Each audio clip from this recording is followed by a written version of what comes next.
Assalamualaikum warahmatullahi wabarakatuh.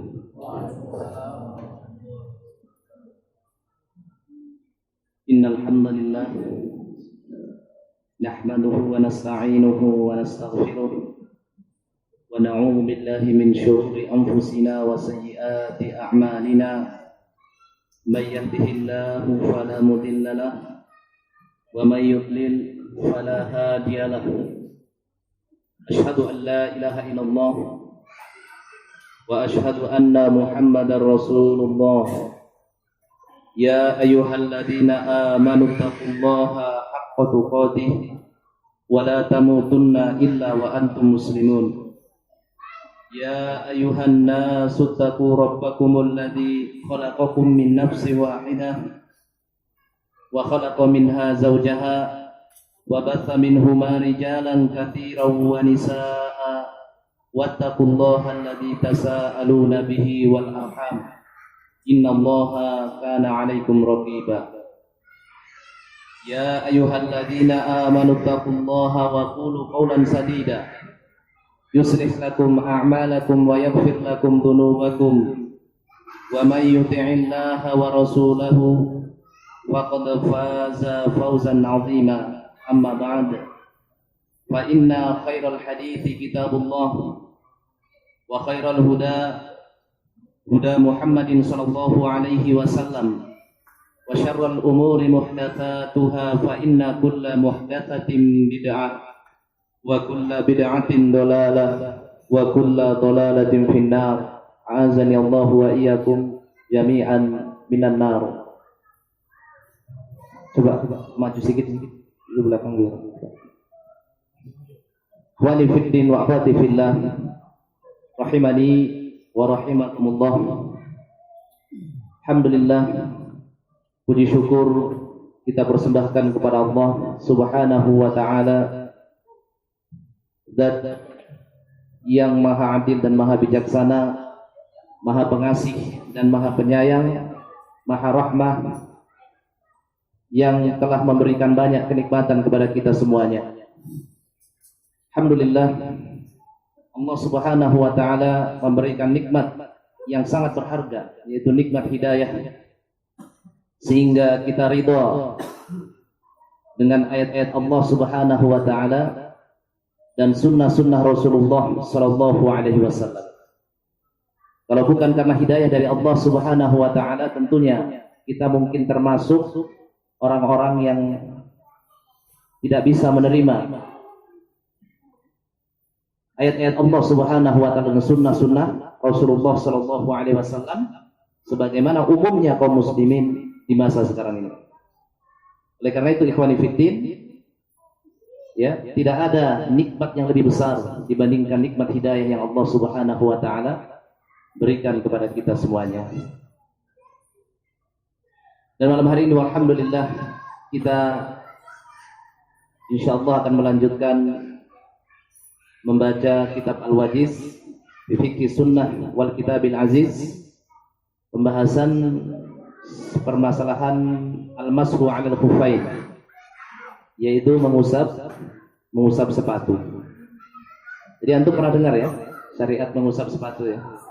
Ya tentu sudah pernah dengar, mungkin sebagian sudah paham. Dan tapi sebagian juga mungkin ini merupakan ilmu yang baru bagi kita semuanya.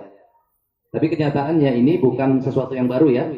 Di dalam Islam ini merupakan sesuatu yang sudah lama, termasuk sunnah yang tenggelam, sunnah yang banyak ditinggalkan dan tidak dikenal oleh umumnya kaum muslimin di masa sekarang ini.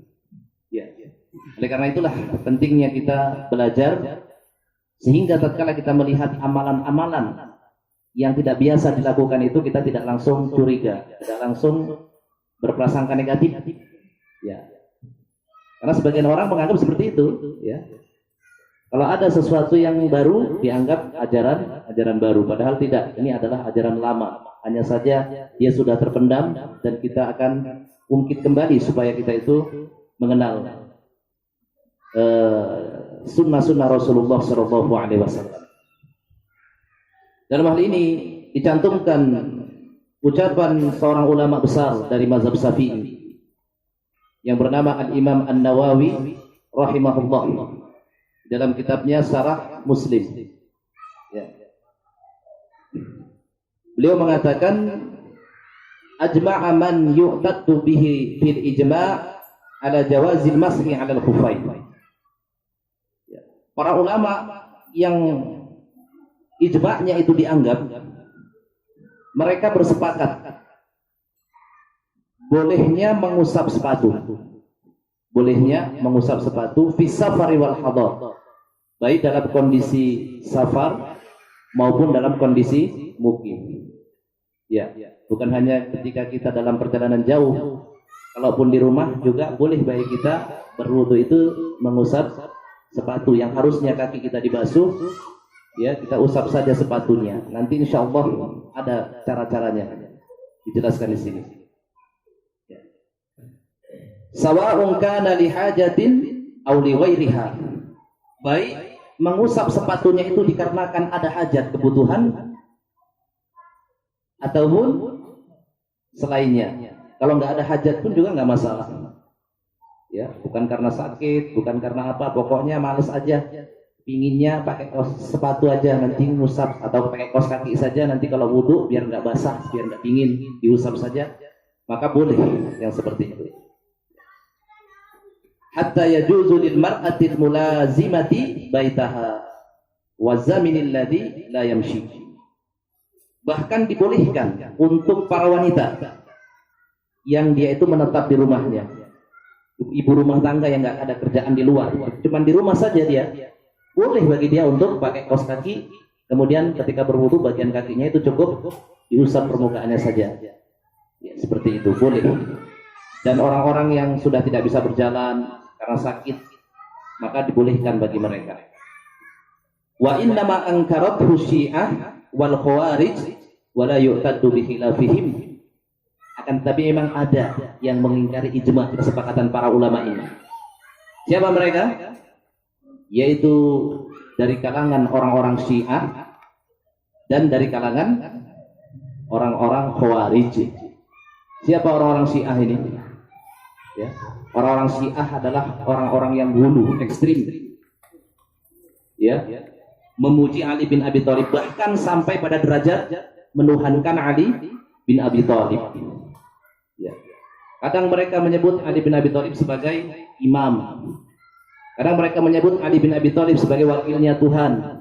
Bahkan mereka menuduh malaikat Jibril itu salah ketika mengangkat atau memberikan wahyu kepada Rasulullah SAW. Seharusnya wahyu itu mereka berikan kepada siapa?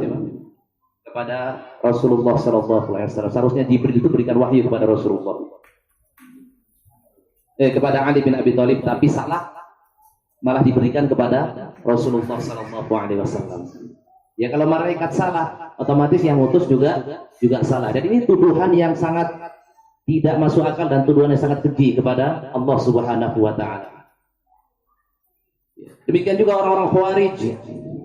Orang-orang Khawarij ini berseberangan dengan orang-orang Syiah. Kalau orang-orang Syiah itu berlebihan di dalam menuhankan Ali bin Abi Thalib, dan orang-orang Khawarij ini berlebihan di dalam memusuhi Ali bin Abi Thalib radhiyallahu taala anhu. Ya. Bahkan mereka itu memerangi Ali bin Abi Thalib disebabkan Ali bin Abi Thalib mau berdamai dengan Muawiyah bin Abi Sufyan. Dan mereka adalah orang-orang yang bertanggung jawab atas kasus pembunuhan sahabat Utsman bin Affan radhiyallahu taala anhu. Ya. Akan tetapi disebutkan oleh Imam An-Nawawi rahimahullahu taala, ijma' dari kedua orang ini tidak dianggap. Dari kedua oknum ini tidak dianggap.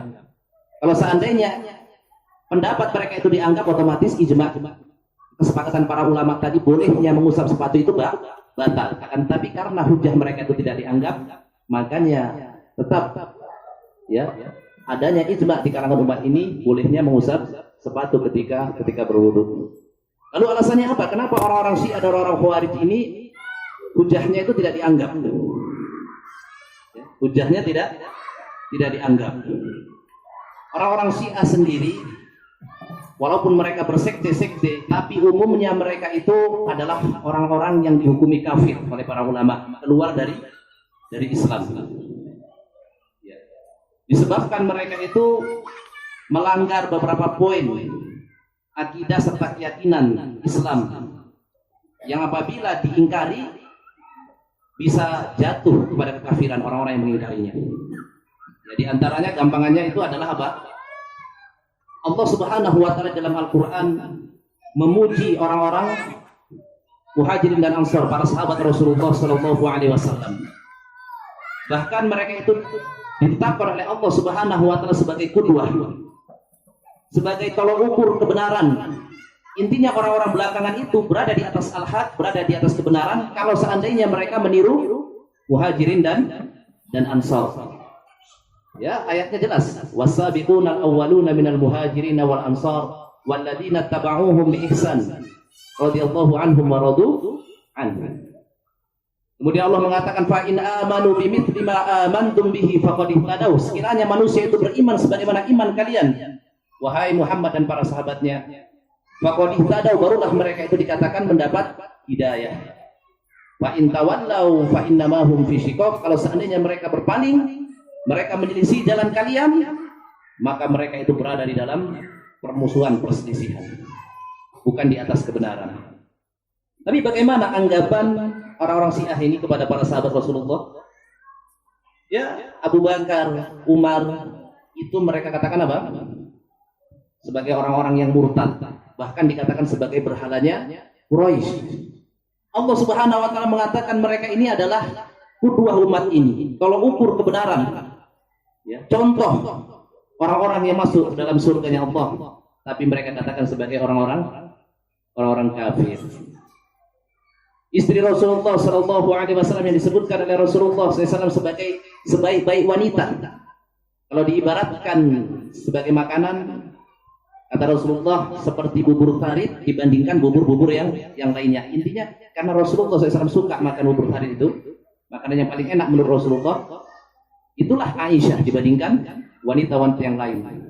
Wanita yang paling cerdas di umat ini, wanita yang paling banyak meriwayatkan hadis-hadis Rasulullah Shallallahu Alaihi Wasallam. Tapi dihukumi sebagai apa oleh orang Syiah? Sebagai pezina, sebagai pelacur. Ya. Jadi cukuplah poin-poin ini menunjukkan akan kekafiran orang-orang Syiah, karena itu merupakan suatu prinsip dari Ahlussunnah wal Jamaah, prinsip kaum muslimin. Bisa antum baca di dalam kitab-kitab akidah para ulama, di antaranya Ahlussunnah wal Jamaah meyakini keutamaan para sahabat, ya, dan seterusnya. Ini saja, kita nggak berpanjang lebar ya, karena bukan ini pembahasannya. Dan orang-orang Khawarij di sisi yang lain, tetapi ada kemiripan, ada kemiripan.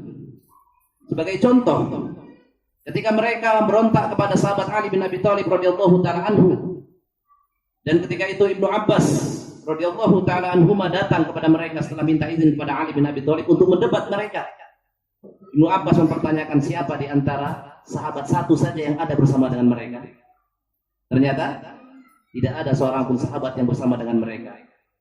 Sementara sahabat pada umumnya itu bersama Ali bin Abi Thalib radhiyallahu taala anhu. Kalau kita kaitkan dengan ayat tadi, berarti mereka itu adalah orang-orang yang menyelisihi jalannya para sahabat ridwanullah alaihim ajma'in. Ketika dalam masalah akidah, masalah pokok-pokok prinsip manhaj, mereka menyelisihi